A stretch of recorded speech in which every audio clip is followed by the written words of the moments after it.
What up? What up? Welcome to the Last Game, Season 3, the Super Bowl Review Show. I'm the co-host Marcus. This is the average man's perspective on football. We got a packed house tonight, as y'all can see. Got a lot. We got four more new faces. Uh, First, we're gonna start off with the regular crew. Herman, say what up, Herman. Hey. Next up, we got Brian. Say what up, Brian. Thank you for joining us. We also got Mark. Say what up, Mark. Good evening. And then back, I believe this is the second or the third time. Third time. Back for the third time, we got Darren in the house. Say what up, Darren. What's going on? And then special guest tonight, we got the post crew in the house, positional sports talk. Yay. Say what up, Big Reg. Welcome, fellas. What's going on? Appreciate y'all having me again. Say what up, J3. Hey. What's up? And say what up, Ed. What's up, fam? Good to be on your show again. Let's do this. Yay. Before we get started, I want to encourage everyone to like, share, and subscribe, especially if you're watching on YouTube. You can also catch us on Facebook at our Facebook group, Delay of Game. We're also on Twitter at Delay of Game 3. And you can also catch us on Instagram at the official Delay of Game. So we got a lot to talk about today. We're going to review the Super Bowl, and leading us off is Herman. All right, we appreciate y'all joining tonight. Before we get going, Big Red, you want to go ahead and plug you guys' show also, so everybody can know how to watch you guys? I appreciate that, Herman. We are the Post Team Positional Sports Talk Show. We broadcast live each and every Tuesday, 7 p.m. You can catch us on our Positional Sports Talk Show YouTube channel. You can catch us on Facebook Live. And if you can't catch us live, you can listen to it on your favorite podcast streaming choice, or you can catch the shows again on our Facebook page and also our YouTube channels. Appreciate that. Yeah. Go ahead. What? Feel free to put those links in the chat if you feel like it, Big Red. Okay. But yeah, check them out. Support. They do a well-rounded show. They talk about a lot of different things. Good knowledge. A lot of good knowledge coming out of those guys. So check out their show. All right, so we're going to go ahead and get going on this. We're going to hit you with some NFL news. We're going to hit you with some hot topics. We're going to review the Super Bowl, and then we're going to give you our final thoughts. So every week we do a COVID update. So I figured we would do a little bit of a positive COVID update. Thank you, Marcus. Thank you. So with What was that? That's Marcus's favorite sound effect for COVID-19.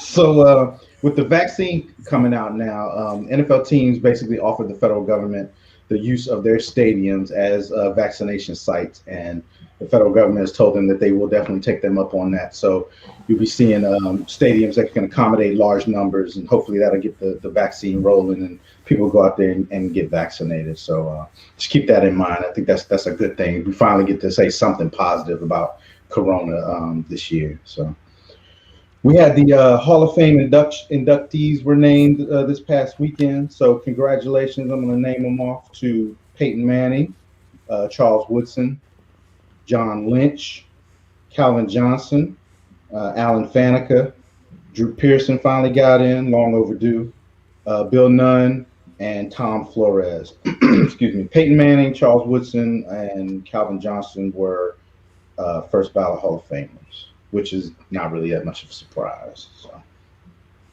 another story that came out right before the Super Bowl.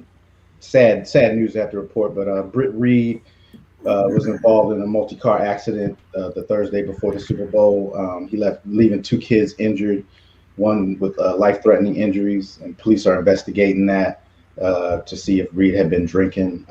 Britt Reed is the son of Andy Reid, and he was the outside linebackers coach for the Chiefs. So, prayers to that family and hope for a speedy recovery for the young children and everyone involved. It's tragedy. Nobody wins in this type of situation. So. Last news note was a little, you know this by now because you watched the Super Bowl, but the Chiefs, both their starting tackles were out for the Super Bowl with injuries. All right. So let's move into the hot topics. We had a Hey, Herm, can I say something real quick? Yes, go ahead. When you were talking about the stadiums being utilized, I just got a quick question for you. What sense does it make to offer the stadiums out if there's not enough vaccinations for everybody to have? I was thinking the same thing. Well, I mean, I think it's there for when they finally do get enough vaccinations. They'll have these sites, ready to go. It's preparation, I guess, more than anything. But yeah, you're right. I mean, the government does have to get enough vaccinations for it to be useful. So basically, it was a PR move. It was a PR And move. if they do that, how many individuals do they have to administer it? Well, they're bringing in the national. From what I've been hearing, they're bringing in the National Guard to assist with stuff like that at the vaccination sites. So, okay, hey, it is what it is. Work in process, man. Work in process. Get off of it. Get off of it. All right, so we had a trade, kind of a crazy trade. Let's discuss this one. Matthew Stafford was traded to the Rams. Detroit got 2 first-rounders, a 3rd rounder, and they took Jared Goff. I'm gonna say they took Jared Goff because they basically ate his salary for the Rams. What do y'all think about this trade? Let's go around the table and hear this one. Mark, I'm gonna start with you. Yeah, the Lions basically gave up a whole lot just to get this situation done.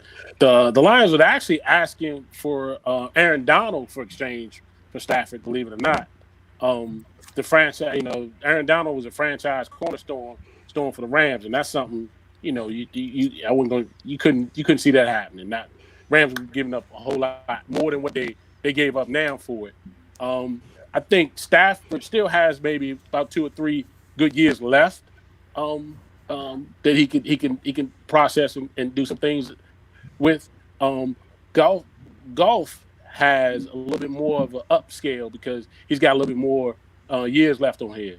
But the Detroit made out like a bandit with this. What they got the first round draft picks, so they can load up on a bunch of players, and they need a lot. They need a lot of help, especially on defense. So I think this would help the Lions out more so than the Rams, believe it or not. But if the Rams make it to the Super Bowl, then I think this thing might break even. But we shall see. Ed, what you think? Well, I actually think it was an okay trade. It was a great trade on both parties. Both parties benefited. Actually, it sounds like a lot. 2 number 1s and a 3rd and a starting caliber quarterback for Matthew Stafford, who, like Mark said, he might have 2 or 3 good years left. But that was the homeboy hookup all the way around as far as this trade is concerned. Because that wasn't the best offer they got for Stafford. But the new Lions GM, the brother they just hired, he came from LA. He actually scouted and was responsible for Goff being in LA. So he knew what he was getting. He wasn't worried about the money he was taking on. But again, that wasn't the best offer that they had on the table. There was a better offer from at least 2 teams had better offers on the table, namely Carolina being one of them. But I think it's a good trade for Stafford. What he'll do in LA can't be any worse than Goff. He's a bum. So, you said that the GM came from there. Do you think they want to keep him then, or do you think that they just we're eating it, we're eating salary for him? Well, it's a little bit of both. Really, he has 2 more years to prove. He has 2 years to prove himself, and he actually, like I said, he was on staff when they drafted Jared Goff. It came down between Goff and Wentz in that draft. They drafted Goff. So he knows him. Obviously, he thought enough of him to draft him number 1 overall when he came out a few years ago. So, he's a serviceable quarterback. How many quarterbacks are in the league? There's not enough for everybody to go around. So, like I said, I think it's a good deal for both parties. And I think apparently Goff and McVay, they just ran their course. They were done with each other. Big Reg, what you got? I'm gonna shoot it to you honest. The Rams had to pay an extra first-round pick to get rid of their Goff. Their original offer was a first round and a third round pick. Detroit said no. Detroit wanted Aaron Donald. They said no. So they said, if you'll take this contract, we'll give you an extra first round pick. And that's what got it done. Plus the little in the family thing. So they paid to get rid of Goff. They paid to get rid of a younger player for an older guy who's had more success in the postseason, theoretically. But him and McVay were not speaking. Their relationship has soured, and some backroom stuff. I was reading a couple of things. There was supposedly a Zoom meeting, and there was a private chat and a regular chat, and there was a little a mention of Mr. McVay's fiance. I'll leave it at that. All right, Darren, what you think of this trade? Hey, before Darren goes, did you see that message, Herman? No. All right, go ahead, Darren. I was getting ready to check it out. I do honestly, in my opinion, think that the Rams overpaid for Matthew Stafford, but that might have just been, my opinion on him because I didn't think his market would be as much as it was. My thing about Jared Goff is I don't think Jared Goff's a bum. I think Jared Goff is a solid NFL quarterback. You look at, say, the year that he went to the Super Bowl. We remember that game when they played the Chiefs, and he outplayed Mahomes in a primetime game and beat him straight up, put 50 points on his team. So the thing about Goff is I feel like McVay is getting rid of something good and searching something great. But when you think about it, Stafford could end up getting hurt again. He can end up, turning into a bum and messing LA completely up. And now you just got rid of your young quarterback because you wanted to push things, and now you're gonna mess your whole franchise. I kind of feel like they overpaid on him, but I see where they're coming from as far as trying to upgrade. It just might not work out for him, in my opinion. Hey, Darren, would you agree that LA's offense is predicated on play action? And then when they went to that Super Bowl that year, it was more Todd Gurley than Jared Goff? Yeah, I would agree with that. It was like we've seen the stats. The Rams lead the league pretty much every year in play action, run actions on the offense, stuff like that. I think they were the leading rushing team in the NFL that year too. So yeah, I definitely agree with the fact that it was more based on Gurley. But I don't think Goff was necessarily hurting them, and I feel like he would put them in a position where they could succeed. It's just that when he messed up, that it got so overblown that he kind of got the stigma around him. It's like, oh, Goff's a bum, he's holding their offense back. But I don't think that was necessarily the case, though. Okay. So I'm just going to run around the panel real quick to Brian, and I'm just going to ask you who won the trade, just Rams or Detroit? I think the Rams won the trade. J3, who do you think, Rams or Detroit? Yeah, I would agree. I would say Detroit. The Rams won that bid. I wouldn't pay no money for Stafford. Mm-mm. Marcus, what you think? I think Detroit won it. Yeah, I think Detroit won it too, in my opinion. So, we only time will tell. We'll see if the Rams only get 3 years out of I think what is he, 32? No, he's older than that. Is he older than that? He's in his 12th season. He got drafted in 2009. But he came out when he was 21, right? Right. He's 33. He's 33. Oh, okay. If he can hold up, I think if they got 5 years out of him and they get a Super Bowl appearance or possibly a Super Bowl win, then it maybe work out for them. The Rams don't really use first round picks. If you go back and look, they don't. I think they don't have any. They haven't had a first round pick since they drafted him. Right, Yep. exactly. They hadn't had a first round pick since they drafted him, so they don't use them. They trade them. So we'll see what happens with that. I was going to say the Rams. You can tell they're trying to win now. They are. This is the Tom Brady effect. Yeah, exactly. That's exactly what this is. All right. So the Eagles came out this week and they said Carson Wentz is soon to be traded.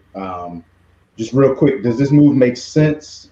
And give me a possible landing spot for Wentz. We'll start with you, Marcus. Does it make sense? I really don't. I'm gonna say no. I'm gonna say no. Especially since they got rid of the coach, what's the point of getting rid of both of them? That's what I've been trying to figure out. You get rid of the coach to keep the quarterback, right? Yeah. So why get rid of? Why get rid of? Don't get me wrong. I do want to see Jalen Hurts start somewhere and be successful. But what's the point of getting rid of the coach and get rid of the quarterback? So basically now you just starting completely over. Yeah, they're almost looking like a dumpster fire. Yeah. J3, what you think?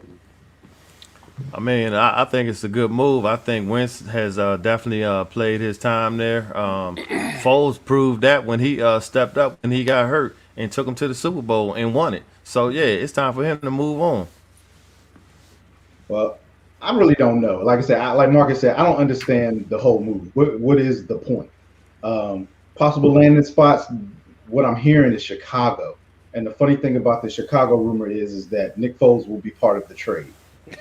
Yeah. Going back to the Eagles. So that's crazy. For the third time. Yeah. Why would they do third that time. to Jalen Hurts though? That's not smart.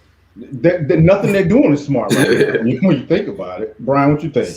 I don't think the Eagles have a hand in the Wentz part right now. I think their initial plan was to get rid of the coach, to bring in a coach that would work with Wentz and proceed with that that scenario. But I think Wentz is turning it around. I think Wentz doesn't want to be there.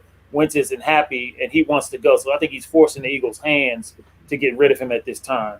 But what's he not happy about? The coach is gone now. Yeah, but Wentz, I don't think Wentz was ever. I don't think it was ever about just purely the coach with Wentz. I think it was about the GM, because the GM is the one who drafted Jalen Hurts. Not the coaches don't make draft moves, particularly in Philadelphia. So I don't think he had a problem with. Well, I'm sure he had a problem with Peter. What was it, Peterson? Yeah. I'm sure he had a problem with him, but it went beyond Peterson. And I think that when Roseman, first of all, Howie Roseman, I mean his record is a little shady anyway. I mean, is he really a GM? Or is Jeffrey Lurie running the show? Who knows? So it's just a dumpster fire in Philadelphia right now. It really is. Because like Marcus said, you get rid of the coach, then why did you get rid of a Super Bowl winning coach if you was only going to get rid of the quarterback a couple weeks later? Right. Literally. Mm-hmm. And Wentz does not want to deal with the Philadelphia media anymore. Yeah. That could be it too. And you remember there were a bunch of rumors the year before how he wasn't getting along with his teammates either, and how his teammates didn't really like him. And his leadership was being questioned. Yeah. I think if I remember. I think he just wants a fresh start. And here's another point. After seeing that press conference that new coach for the Eagles put out, I understand. That is very. You sure it ain't because of the statue that's outside of the stadium? It's because of the statue. Yeah, that hurts too. You got to come into work and look at the dude that won the Super Bowl while you was injured. Yeah, that ain't help. And the dude ain't even retired yet. So I guess it makes sense for Foles to go back now. Then I mean, he got a statue there. He might as well go back. He's a great backup. Hey, I'm gonna throw a little thought to you. Did it ever appear to you, or you all think that maybe the Philadelphia put the Bears out there basically to drive up the stock for Wentz? I thought about that too, that they're lying about actually having, because they just came out of nowhere and said, "Oh, he's going to get traded soon," right? And they threw no names out there. Then all of a sudden, a little later on, and we've been hearing this for about a couple of weeks now, and nothing taken. Yeah, you haven't heard. Yeah, you haven't heard any. Go ahead. No, yeah, but the Colts make the Colts make the best sense. Absolutely, Mark. Go ahead and finish. Absolutely. because the connection with him and Frank Wright, and how well he played with Wright as his coordinator or as his coach, and the Colts are probably in more winning playoffs position than what the Bears are right now with it. So it makes sense. The Colts with a quarterback are in the Super Bowl in the playoffs. The Bears were in the playoffs this year too, though. They barely got it. They backed in. They barely. Quarterback. They had nothing at quarterback. But I just think that's interesting, though. I don't think the Bears supporting cast is as good as the Colts is, though. I agree. I agree. And they're going to lose Allen Robinson this year, so you're going to have to find you a wide receiver. But the rumor is that the Bears offered 2 number 2s, and the Philly said that's not enough. Yeah. And so basically they're putting it out where the teams that are offering for him, they say in Philly's being unrealistic as far as compensation, because they're trying to compare it to the Stafford deal, and it's right. That's just not going to happen. And the teams are saying you're looking at the wrong end. We want to compare it to the Stafford deal too, but you got the wrong end. Your man is Goff, not Stafford. You should be giving us a draft pick to take this dude. Right. Hey, but you got to shoot your shot, just like Detroit walked in there and they said, "Hey, we want Aaron Donald." They knew they wasn't getting him, but they was going to ask. That's how you drive the price up, though. Exactly. You know what I'm saying? You're going to ask. So, did y'all hear the newest Philly rumor today? If they pull off the Wentz trade, and it's not to Chicago, Then they will trade with the Raiders and bring Mariota to compete for the starting position with Hurts. Similar type of quarterbacks. You can have one offense. Yes. That's actually not bad. Do you think the Raiders are going to give up Mariota? Yeah. Well, the Raiders are getting done with right. Carr, So I don't understand that. I actually think Carr is a pretty good quarterback. I think Carr is better than Goff. Yeah. Oh yeah, I agree with that. Yeah. I think he's better than I Wentz. do too. Mhm. I do too. I would. Yeah. I think people forget Carr was an MVP candidate. I think it was 2016 or 2017 before he broke his leg. Yeah. Mm-hmm. Right. But it's something about Chucky. I don't know that he wants him. That's the thing. That it's something about him not wanting him. It's, he wants to draft his quarterback. But he loves vets. He's been known for loving older veteran quarterbacks. But he also wants more of the deep ball. I think Wentz the type of quarterback that Gruden would like to have. Somebody that's going to take them risks, throw the ball down the field. Carr doesn't do that. Carr don't go down the field enough for that. But fellas, let's be honest. Wentz is talented, but he's never available. It's a lot of his issues. A lot of his issues are solely because of he's just not a healthy dude, and that stretches back into his college days, and he didn't even play at the top level. So it's not that he's not. I think he's a talented dude. A quarterback. I think he's serviceable. His leadership and his attitude might be a little iffy. I know he couldn't handle being placed behind that black quarterback, but that's a different subject. But he's from North Dakota, man. Let's go. But really, I think he's good. He's always hurt. Always. But a lot of his injuries were self-inflicted too. Him trying to do more than what his job entails. Instead of sliding, he's trying to jump across the thing to score and all these other things. When he needs to let his receivers and his running backs and his special players do those type of job and just stay back there and throw the ball. They never available either. That's true. He hasn't had any receivers. Yeah, that's true. His star receivers, Deshaun Jackson and Alshon Jeffrey. Yeah, Alshon Jeffrey. Yeah. Couldn't he look? He ain't played it so long. Couldn't he figure his name? Yeah. They on the bench too. Both of them were stealing money. Y'all need to stop all that. These receivers get paid to catch the ball. He got receivers. They just ain't catching the ball. They not on the field. Stop all that. Yeah, Stop. He's throwing the Boston Scott, Travis Fulgham. Jalen, their first round pick didn't play this year. Jalen Hurts was playing. He was scoring some points. You was about to say though he was running. He was running. Make it work. Yeah, that's true. That's true. And that division was there for the taking for somebody. Make it work. Yeah, it sure was. That's true about that. All right, so let's move on to the Super Bowl game. We had the Tampa Bay Buccaneers led by Tom Brady taking on the defending champion Kansas City Chiefs led by Patrick Mahomes.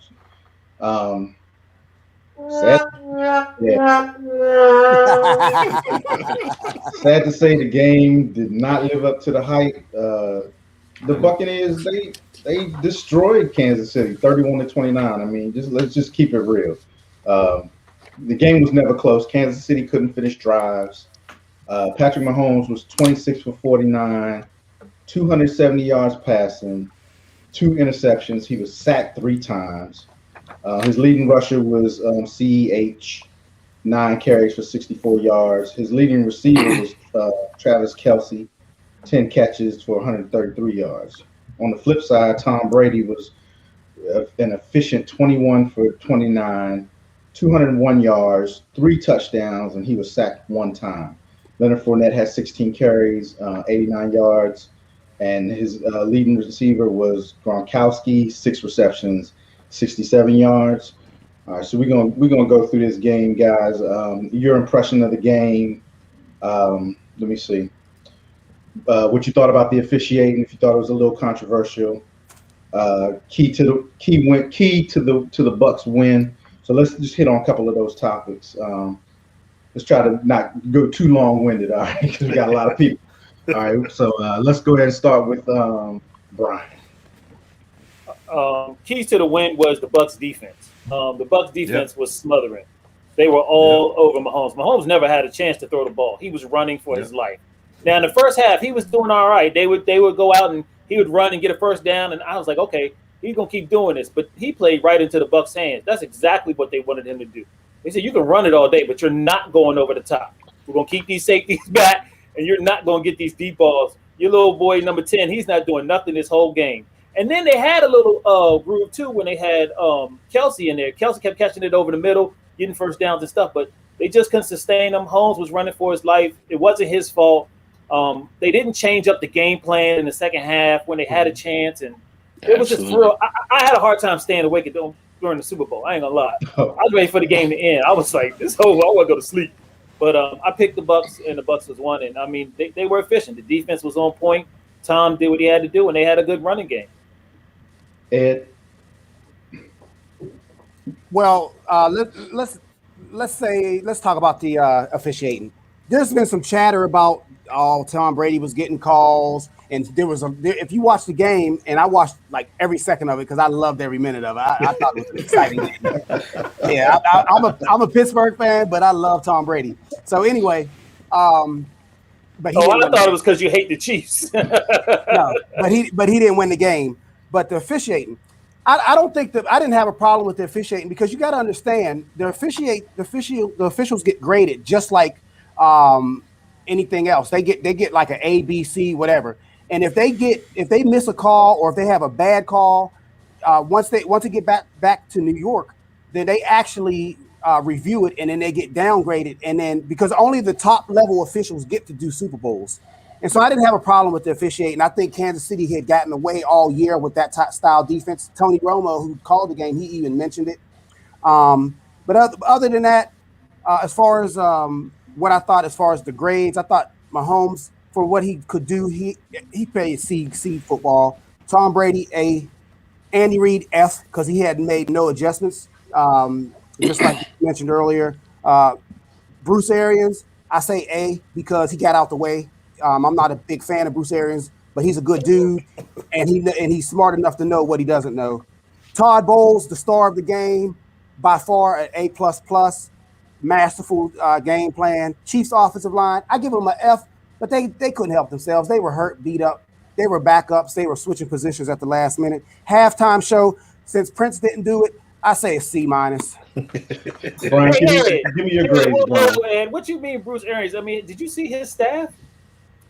He gave him an A. He said did you hear what I said? Oh, okay. I thought he said I'm sorry. Okay. I was like, what? Brian, give me your grades. I didn't get your grades. Oh, I'm sorry. Mahomes, I actually give Mahomes a B, but he tried his hardest. He just didn't have any help out there. Did y'all see that one pass he threw? He was like Superman. He was Superman. And he threw the damn ball and dude hit him in the helmet. How do you not catch that? Yeah. So I gave him a B. Yeah. I mean, he was just doing anything and everything. You saw he was putting it all out there. Yeah, but a C. I gave him a C because at some point you got to give up on a play and throw the ball away. His arm is strong enough to get the ball out to throw it away, and he did not do that. He took sacks unnecessary. He threw balls up in the air. He looked like a rich Baker Mayfield. But I put that on Andy Reid by not changing the game plan. They had an opportunity to run the ball. They chose not to. They kept the same game plan in the first half as they did in the second half, and it got the same results, 9 points. I agree. So Tom Brady, of course, he gets an A. Andy Reid gets a, like I said, I agree with Big Red. I mean, with Ed, he gets an F. Bowles gets a A+++. Chief offensive line gets a D, and the halftime show was like a D. Damn, you was generous for the offensive line. I'm gonna give my grades real quick. I gave Mahomes a C also. He could have done some things a little bit better. Of course, Tom Brady got the A. Andy Reid, hands down, got an F. Should have gave him a G. There was no adjustments. I mean, didn't really run the ball. Didn't take the underneath stuff. They didn't do anything to make those safeties come up. Yep. And they just sat back there comfortably. They didn't keep them honest, and that was surprising to see Andy Reid, go through a whole game like that. Bruce Arians. It's funny because when I came to Bruce Arians' name on the list, I said, "Damn, I don't know how to grade him because I don't even know what he does with this team." Because Right. Leftwich is the offensive coordinator, and Todd Bowles was the defensive guy. So I He gave ain't him an messing A. nothing up though. He's Exactly. not messing So anything up. that's why I gave him the A. He Todd put him in Bowles- position. He put him in Right. position. Todd Bowles, I gave him an A, of course, and you can throw all the pluses on there in the world because Todd Bowles, his defense won that game. Absolutely. That's why they won that game, Yep. hands down. Chiefs offensive line, I gave him an F. You know, they lost their left tackle. The left tackle was hurt, and both the tackles was hurt, but they didn't just plug in a guy at left tackle. They shifted the entire line. Everybody moved around, and it was horrible. It was terrible. And then the halftime show, yeah, that was definitely an F. That was Hey, hey Herman, what about the Chiefs special teams? Them shank punts. That's an Oh, F. it was non-existent. Punter got Yeah, an F. Punter got an F. that was Yeah, terrible. Punter Yeah, gets that an was F. terrible. All right, Mark, give us your grades, quick thoughts on the game. Real quick thoughts. You talked about Todd Bowles. Absolutely, he broke his mold in this particular game, man. Todd Bowles blitzed like 5 times, but he just timed him just perfectly. He was masterful in designing his game. I'm also giving unsung to those 2 linebackers for the Bucks, Devontae White and Levante Davis. They were beasts. They did what they needed to do in the middle of that linebacker to make their secondary work the way it did, play zone coverage. That was perfect. And Brian, you touched on one thing about Kansas City not adjusting. I don't think they anticipated what Todd Bowles was going to do much. They thought Todd Bowles was going to be his normal self, and he didn't. So I think that's how they got the defense fooled, or got Kansas City fooled with Mahomes. As far as the grades concerned, Patrick Mahomes, yes, C. Of course, Tom Brady, an A. Andy Reid, he gets a D. Bruce Arians, he gets a B plus. Todd Bowles, A plus plus. F for the Chiefs. And halftime show, I'm not a Weeknd fan, so he gets an F. There's only 2 songs I like about him, and they ain't featured on neither one of his albums, so he gets an F. It's a hot mess. It was weird. It was so weird. It was weird. No. And just It's like they try to accommodate everybody. Everybody. It was just weird. It was But he weird. said he put money into it. I'm like, you put $7 money billion. into that? $7 million. Yeah. He paid for he himself. put money into Yeah. it. Yeah, he paid for it. Yeah. $7 $7 million. million. The budget It was was low crazy. because of COVID. So he Oh. had to put money into it to do his vision. That's crazy. I still don't know what it was. Hey, so that I would like to know what the regular budget is then for a halftime show. Because maybe like he spent $7, and maybe the real budget is like $50. So now you see what you got. You got a $7 halftime show, baby. So I actually did a little research on that, and the reason why he wanted to put some money into it is because of the fact that previous performers who have done the halftime show have seen their sales increase, whether it be streaming or through marketing. So that was the reason why he did it. However, $7 million, that's a lot of money you got to make up, bruh. And the product that he put out there. But he didn't play. He didn't perform for us. He performed that for wasn't for other us. nationalities. That was not for. Yep. So if you don't listen to Yep. pop music, you're not going to enjoy it. Like if There you go. it was Prince or if it was Janet go. Jackson. But you know It what, was though? for. I've watched halftime shows before of pop stars that I may not necessarily like, but the showmanship and just the way the show was put together Yeah, was much better than what I saw on Sunday. it was So, horrible.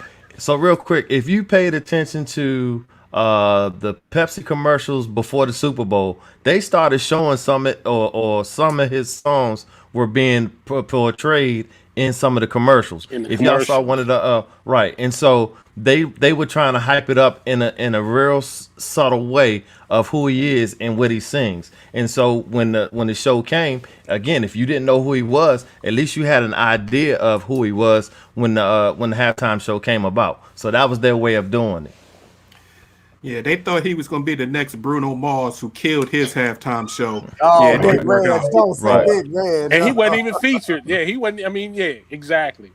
That's what they thought. And Bruno Mars sales like more than quadrupled after Yeah. the Super Bowl. Yeah. So that's why he Mhm. put the money up. So Right. J3, go ahead and give us your grades. Not doing it. It's just horrible. Just horrible. But I will tell you this, though. I will tell you this. I said on our show that the only way the Tampa Bay Bucks was going to win is if the defense played the same way they played against the Packers. And that's exactly what they did. It wasn't about Mahomes. It wasn't about Tom Brady. It was about the defense. And because the Kansas City Chiefs offense could not handle that defense, that's the result that you got. All right, Darian, what you got? So for my grades, I went Mahomes. I gave him a C+. I just thought he made a couple of mistakes that, taking too many sacks, should have got rid of the ball a little faster, but it wasn't really his fault.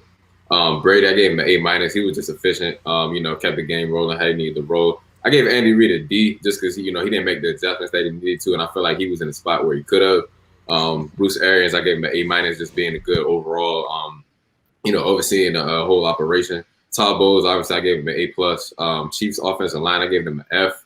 And I give the halftime show a C. I'm not a fan of the weekend or anything like that. Just, it was average to me.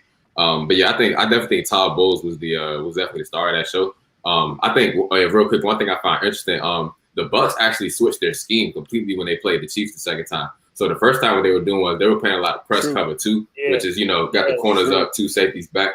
So what they did was they switched it to they switched it to a match cover 3 and cover 4. Which basically what that is, instead of having your corners up, you got your corners back off the ball so they can see what's coming at them. And what that lets them do is that lets them match their men, which is coming through their zone, instead of trying to spot drop in and catch up with them, which is the reason why they got burnt, for 200 yards in the first half by Tyreek Hill. So I thought that adjustment by Todd Bowles was pretty good, but Andy Reid could have adjusted and started running the ball more, because what that did was they had a lot of light boxes. Like they had a lot of 6-man boxes because they were trying to keep 5 back for the pass. But yeah, I just thought that was pretty interesting how the Bucks switched their whole scheme up for that one game. Darren, to your point, a lot of teams desire to do that because, look, let's be honest, a lot of defensive coordinators, they know how to combat Kansas City's offense. The problem is everyone doesn't have those 2 middle linebackers that Tampa does that has the athleticism to do that. So, you're absolutely right on that. Yeah, Devin White and Levante David, they were definitely big playing those took the curls, and they were definitely big. And another thing, the first time they played too, they didn't play with Jamel Dean, who's one of the fastest cornerbacks for Tampa too. So they had Carlton Davis running with Davis running with Tyreek Hill the first time. Exactly. You gotta get props to that Bucks front line too. They was just rushing forward and they was getting pressure on. Even Sue got in there and blasted up on Mahomes. So you got Vita Vea coming back too. Vita Vea coming back. Yeah. Marcus. Hey, one quick thing I want to say about did we hear any mention of Kansas City Frank Clark? Yeah, he was in Miami. His name was not. Tristan Wirfs. Except for the penalty he got. Hey. Man, Frank Clark was done 3 years ago. Go ahead, Marcus. All right, so for Mahomes, I'm gonna give an A. I don't feel like that was his fault. That was totally Andy Reid. That was totally Andy Reid and Eric Bieniemy's fault. So that's his boy. Mahomes is his favorite quarterback. Hey Marcus, if you ever keep the glass, let me know. I'm gonna take it. He gets extra credit for effort. He got extra credit for effort. He had a C, but extra credit for effort. So Marcus, you sound like my boy Jamani talking about Drew Brees. Come on, man. You can't. He sucks. Okay, go ahead. This your grades. Tom Brady gets a A-.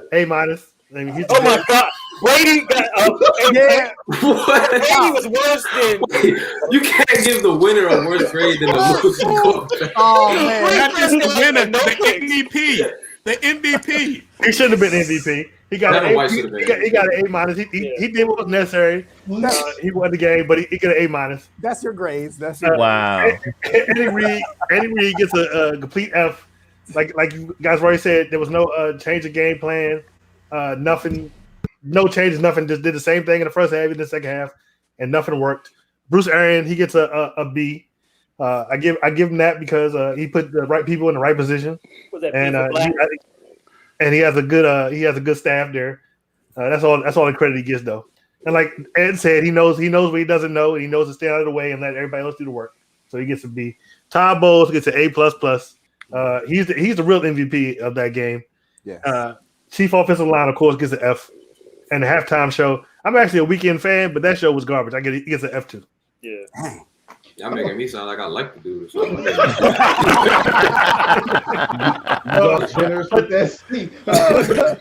me say this about the game. After watching some other sports shows this past week, I think the forecast was in there from the way the last game ended during the regular season. If you look at the last quarter of that game that the Chiefs and the Bucks had in the regular season, they totally shut them out in the fourth quarter, and they scored 14 points.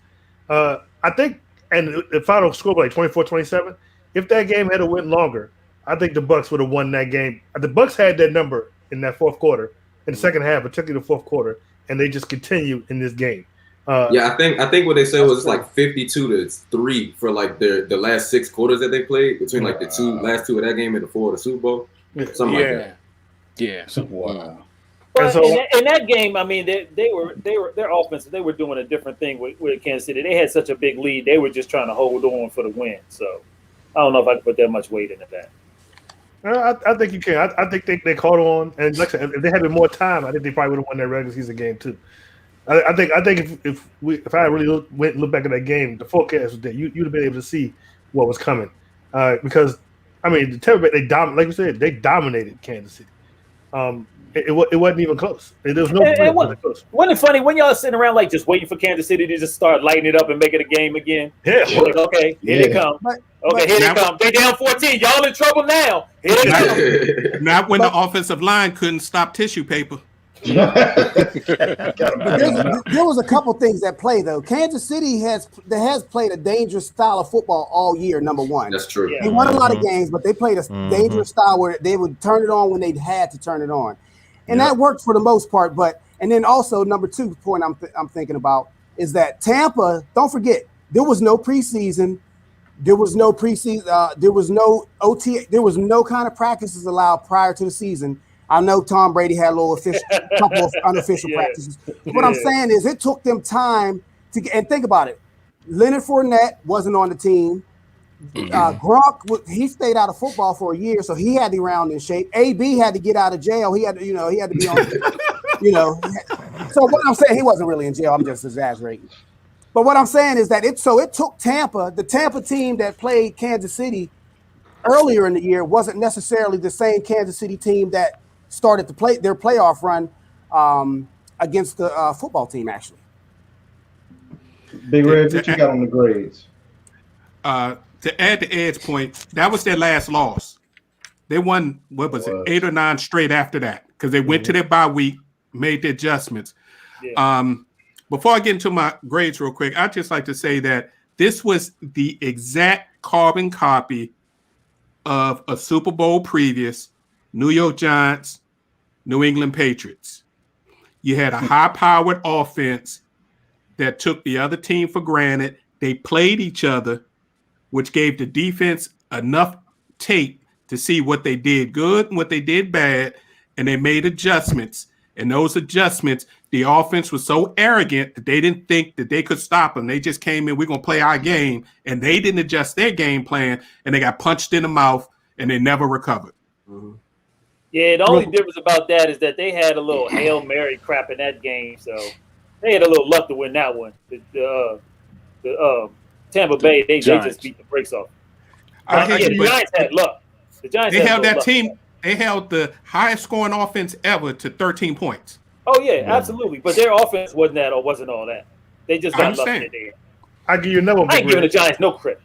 I give you another game, Big Reg. The Super Bowl, the Giants versus the Buffalo Bills. Yeah, we went back. Yeah, way back. Absolutely. They completely. That was Bill Belichick's defense. Kelly. Yep, that was different too. That was different too. That was more a run game. They ate clock in that game to keep that offense off the field. But it was a high potent offense. But they were scared of that offense. That's why they ran the ball and ate clock so they didn't have as many opportunities. Yeah. So again, arrogance on the offensive side, and then they didn't make any adjustments. As far as Andy Reid, I'm gonna give Andy Reid an incomplete. Andy Reid, no. The reason being, his mind wasn't there. Yeah. He knew his son was in the hospital getting operated on, and he also knows his son is going to get locked up and may get charged for vehicular homicide if this little girl doesn't pull through. He wasn't there. His body was there, his mind wasn't there. So Patrick Mahomes, I give Patrick Mahomes a B-. The offensive line caused 90% of those problems. And if one of his receivers makes one of those catches, that may have gotten that offense going, which could have got him again. He hit 2 receivers in the face mask with touchdown passes and threw one in the back of the end zone. Don't forget that third one, that the guy was in the back of the end zone that he dropped at the back pylon and the guy dropped. So he threw 3. They'd have been tough catches, but they should have been caught. And then we had Kelsey drop that first down early in the second quarter or third quarter that stopped the drive. So Brady gets he the MVP, so I gotta give him an A. I'm not gonna throw any shade on him. It's not from his passing game per se, it's from his leadership. And I give him the A for that. Bruce Arians, I'm giving the A because he realized by bye week I gotta get out the way and let Tom Brady run this team, and rest is history. Todd Bowles should be an NFL head coach right now. It's a darn shame that man did not get a job and only got 2 interviews. And the fact that Byron Leftwich didn't even get an interview for a head coaching position is a crime. That's the we won't even get into the enemy. We won't even get into that. And the halftime show was terrible. I'm sorry. All right. You mean y'all didn't like when he was like twirling y'all around with the cameras and the mirrors? Y'all didn't like that? What was that, man? I was like, they trying to give people epilepsy or something. Like, you gotta get a warning before the halftime show. Yeah, it should have been some type of warning on the for that. Man. Say that. Hey, did you notice he had no females in there at all? There was no females on the show. No female Brian, dancers. hey Brian, No female dancers. about the second song, I tell Are you y'all, sure? I walked away from it. Yeah, I was getting food after like 2 minutes. There were no into female it. dancers, it was all dudes. I had already checked out by the time halftime came because I knew Kansas City won't come back. I knew it was over. So I had already checked out pretty much. All over Facebook, people was asking where the guys wearing Jock jock strap. straps over their face. So, that's terrible.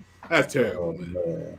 All right, so we're gonna have this last discussion, y'all, and it's hard to compare 2 different sports, but we thought this was kind of interesting. So Tom Brady now has more Super Bowl rings than any NFL team.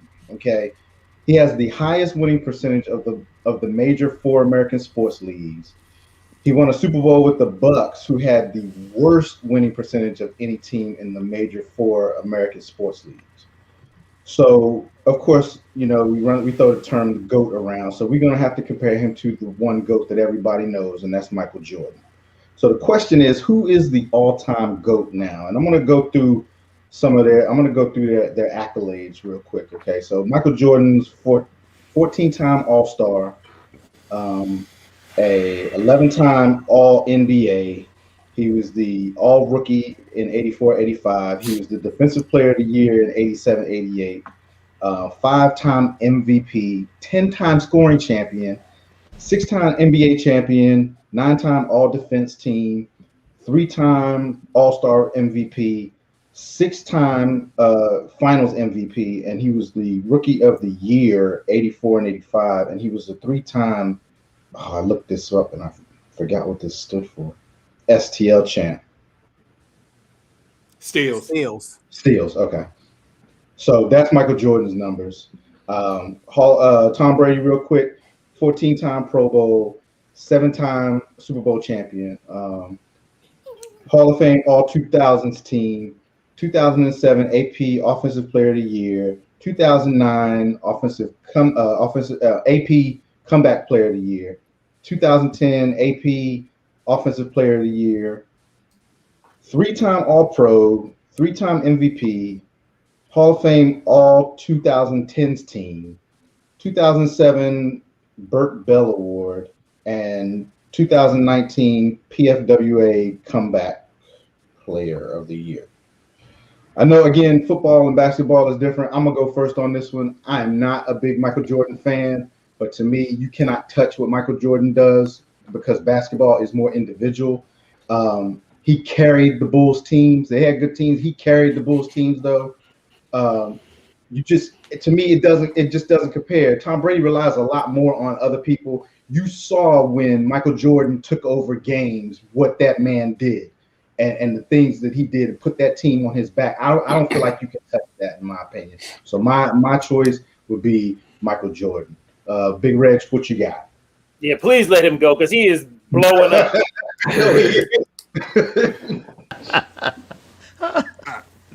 I'm going to have to say none of the above. First of all, Michael Jordan didn't even go to basketball. Bill Russell is. Yes, thank you. Wow. Bill 100% Russell agree. has won the most championships.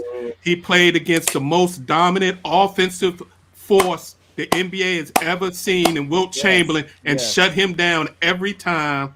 Man had 11 championships. Man did so much. He even was the coach for the final championship and player. Stop it. And there were less teams in the NBA back then, but that's a whole nother story. Y'all don't want to talk about. Well, and nobody, when he went into the stadium, no one looked like him. Everyone hated him. And played in a racist city. They didn't want him in the city. Right, there you go. So Come on, man. I take it, Ed, you agree with Big Reg then? Well, yes and no. I do think Bill Russell's the greatest basketball player ever, and I think he's the GOAT of all GOATs. But Brady's number 2. Explain. Well, Big Reg basically, about Bill Russell. He has the most championships, and the environment. You have to understand the environment in which this man played under. They talk about there was less teams, there was less talent as far as the amount of talent in the NBA, but that's not necessarily fair because you got to understand the intense scrutiny and atmosphere that he played under. I mean, you walk into an arena and you see nothing but white. You see nobody that looks like you. Nobody wants you there. And if your play decreases a little bit, you're out of there. It's Bill Russell. As far as Tom Brady is concerned, it's not even a debate. Like, people might hate him. People might give him B grades or C grades or whatever grades we dishing out tonight, or the national media or whoever. But let's be honest. Let's be real. 7 rings, 3 defeats, 10 appearances. That's the GOAT. And he's 43. And when he's on the field, when you saw the Super Bowl Sunday, did anybody think he was 43 years old? Nope. Exactly. The GOAT. Yeah, because they weren't putting no pressure on him, so he didn't have to move that much. So hold on, but Think no one's about been that. putting pressure on him for 21 years. No, I'm That just man talking about has Super Bowl. won bro. a Super Bowl every third year he's been in the league. He's the GOAT. He's won a Super Bowl every third year he's been in the league. Darian? But So my thing, I'm going with Tom Brady, and just to make this clear, I'm not a Tom Brady fan at all. But I feel like you gotta respect the aura of greatness. Like, Tom Brady has gotten to a point where we're getting tired of seeing this man win. Like, you get to the point where you're winning so much, people don't want to see you play no more. People are begging for you to retire. I mean, he's literally dominated the last 21 years of the NFL without a question. He held Peyton Manning, who was arguably a better quarterback than him, to how many rings did Peyton Manning win? 2? Yeah, 2 rings. Only because Tom Brady was that good and went to that many Super Bowls. And the thing is, like, people don't, like, I think it's harder to win a ring in football than basketball just because of how much more goes into it. Like, there's so many other factors around you, and it's like he has so much control over that type of stuff just because of who he is and the aura that he brings. Just like when he went to Tampa and he elevated everybody around just because his aura and the greatness that he knew that came with him. So like I said, I'm not a Tom Brady fan, but I have to go with Brady. J3? So we're comparing apples against oranges, and here's the reason why. When you look at the different sports, first of all, you can't look at individuals. You got to look at team, right? And so Michael Jordan, just like you stated, had 4 other individuals beside him, whereas Tom Brady has 10. I mean, when you look at the averages, first of all, Michael Jordan is playing on both sides of the ball, offense and defense. Tom Brady's only playing on one. So you can't compare these two. I mean, yeah, you can compare their accolades of what they accomplished. However, the sports, you can't do it. It's just not fair. So which one is it then? We can't just pick one. Again, in my opinion, like I said, in my opinion, you can't compare either one. I'm not going to compare either one. So I'm just going to say neutral. How about that? No, I don't want neutral. I want you. Brian, what you got, Brian? What's your opinion? I'm with you on this one. I don't want to hear about no Russell. I want to hear about Jordan, okay? Jordan dominated. Jordan went 6 times. Jordan got 6 rings. He never lost one of these. Every time he was in there, he was the MVP. He was the best player on the game. Yeah, he had the ball in his hand when he wanted to. Yeah, he had to go play defense. He had more control over the ball than Tom Brady did. But Tom lost 3. He lost 2 to the Giants. So that drops you down right there. You shouldn't have lost 2 to the Giants. Whoa. That Giants, those Giants teams that he lost to weren't bad. I don't know why people always try to act like they didn't have Eli was there. Michael Strahan. Come on, man. Eli was the quarterback. That's why they were bad. Eli's a Hall of Famer, okay? Oh, stop. Don't we don't have another hour on that one. Don't we use that. Marcus, what's your opinion, Marcus? Just real quick, my other point about why Jordan is the GOAT is that you don't see nobody walking around with Tom Brady's on their feet. That's true. We saw that on Twitter. No, I didn't. No, I didn't. I don't even watch Twitter. I literally saw that tweet.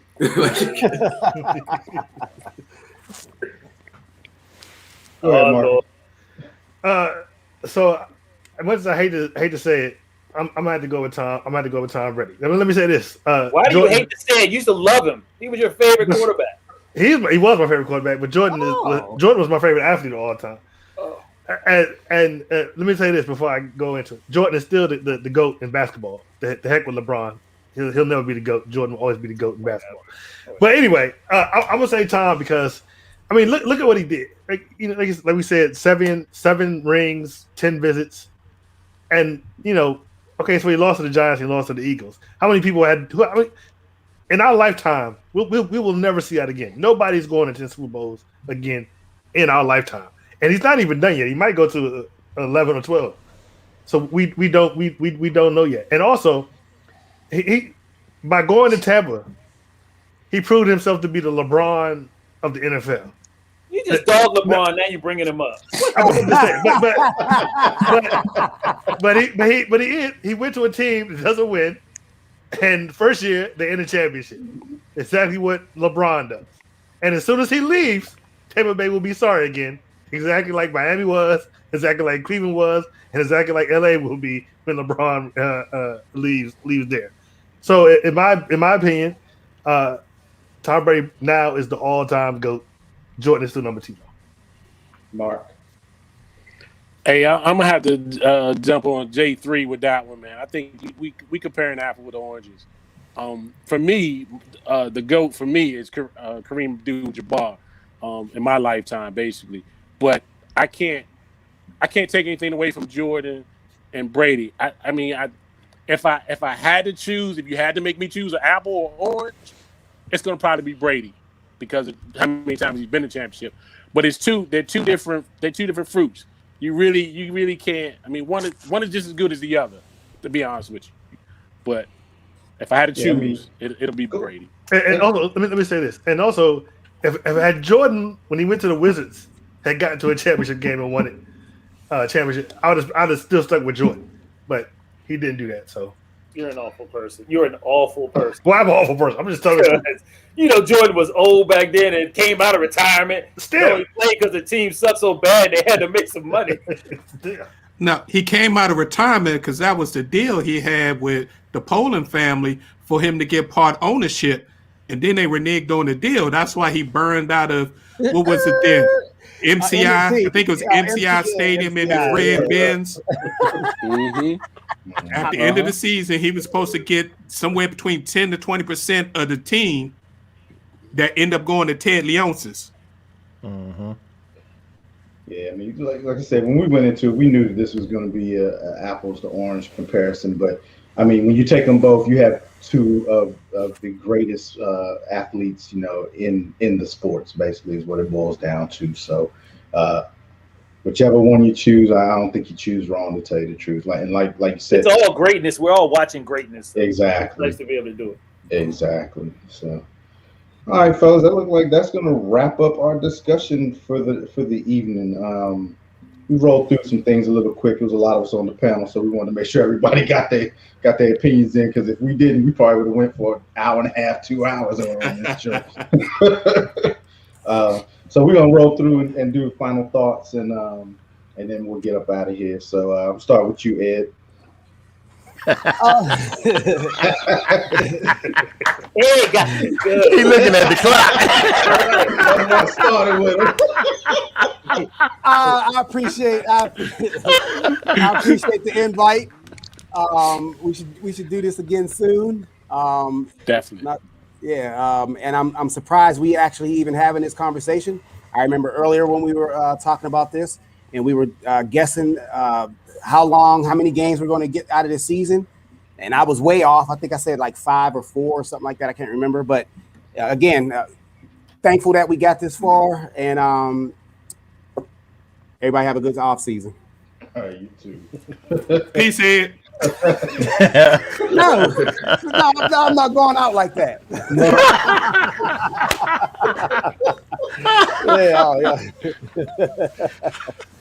I'm not going out like that. Mark, what you got? Mark, He said, Same, the same thing, man. I thought we wouldn't get a full season too. I think I said about 5 or 6 games. It's truly. I just want to say, man, I'm truly blessed to have a group of gentlemen who does this, and we having fun doing it. It's our 3rd year going and doing this, man, and I love the way we stay to it and get into it. I'm enjoying. I'm looking forward to the season number 4, and I wish you all the best and good health and keep washing your hands and wear those masks. Big Reg.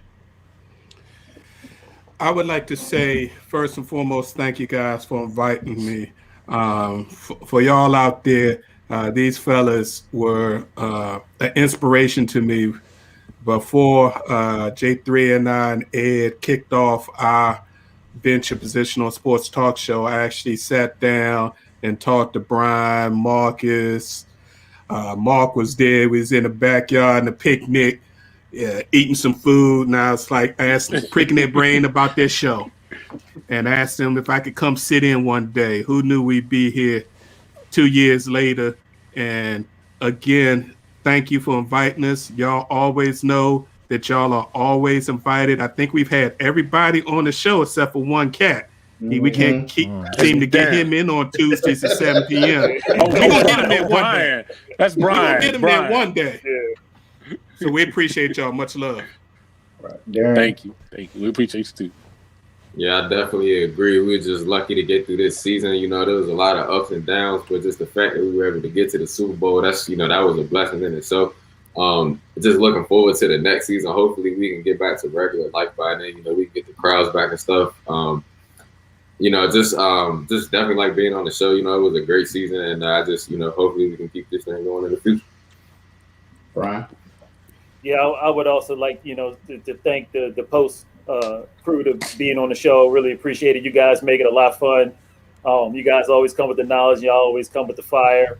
I guess Darian is our 6th Beatle. We really should make him the 5th because Maury never comes on.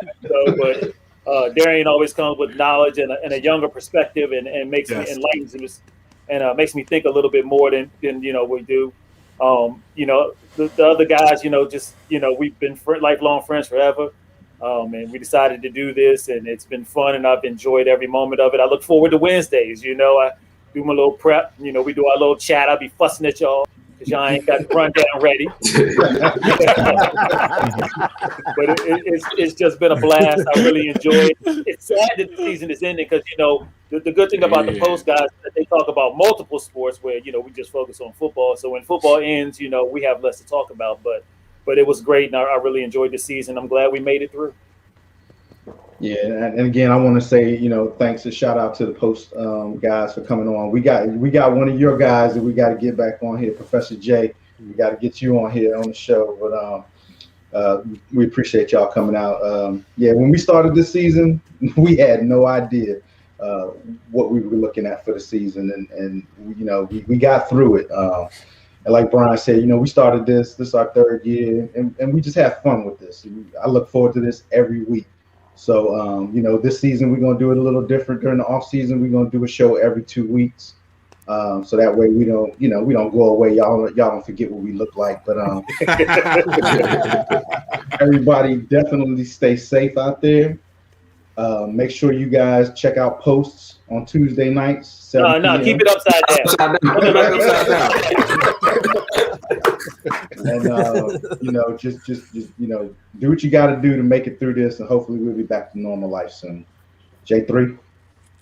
All I can say is thank you for the invite. It's always a pleasure being able to fellowship with fellas who are always positive about what they're trying to convey and to have a good time doing what they're actually participating in. Again, you all have definitely set a mark for us to achieve. We're steadily striving. We're still young. We've only been in this for a year, but we're learning. And with you all's help and your knowledge, we'll continue to grow. Thank you again. I can't say enough. Godspeed. And one real quick thing, J3 and Post guys, all we try to do is try to make it better every season. That's the one thing we do. We started off with some crappy software. If you watch that first episode, that joke was embarrassing. Yeah, dropping out in the middle of the show. So we just look at it and be like, if we can get better every season, that's the most important thing. So, True story. Yeah. Marcus, go ahead and take us out. So, like everybody else was saying, I just want to thank the Post No, guys. Marcus, he said take us out. Shut up. I just want to thank the Post guys for showing up. It's always a pleasure to have you guys. Like you say, you bring much fire, bring much knowledge. Like Marcus said, this is our third season. We do this because we like it. We don't have that many subscribers. We don't get paid for it, but we really enjoy doing it. We do, look forward to every Wednesday, and it's just a pleasure to be able to do this and to be able to congregate with, like I said, like-minded dudes and have fun. Also, I want to show y'all something real quick. So you see, I got the Delay of Game long sleeve on, right? I'm about to blow y'all mind. Hold up. Fat. I got the short sleeve on too. Double time. What y'all know about that? What y'all know about that? Them brothers hot. What y'all know about that? Now you gotta wash 2 shirts. Hey man, it's wintertime. It's cold down here in this basement. I need to wear it. I know I blew your mind with that, but I thought he was about to show us a nipple or something. I'm like, hey, Janet Jackson is it? Now y'all see why we was asking about what was in that cup at the beginning. Right. Y'all know y'all like that. Look. Who y'all know drink water out of a red soda? Y'all liked it. Double vision. Before we leave, I want to encourage everyone to like, share, and subscribe. You can catch us on Facebook, on our Facebook group at Delay of Game. You can also catch us on Twitter at Delay of Game 3. And we're also on Instagram at the official Delay of Game. No, it's not official. What is it? Yeah, that's right. Yeah, official Delay of Game. The person who is in charge of the Instagram account don't never update it. Well, you don't even know the name of it, so. But we will see. Twitter account. But like Homer said, we will see you again in 2 weeks. Same bat time, same bat channel. Peace. We out. Hey, look, peace like that DB did to number 10. Like peace. Hey, Ed, go on, y'all.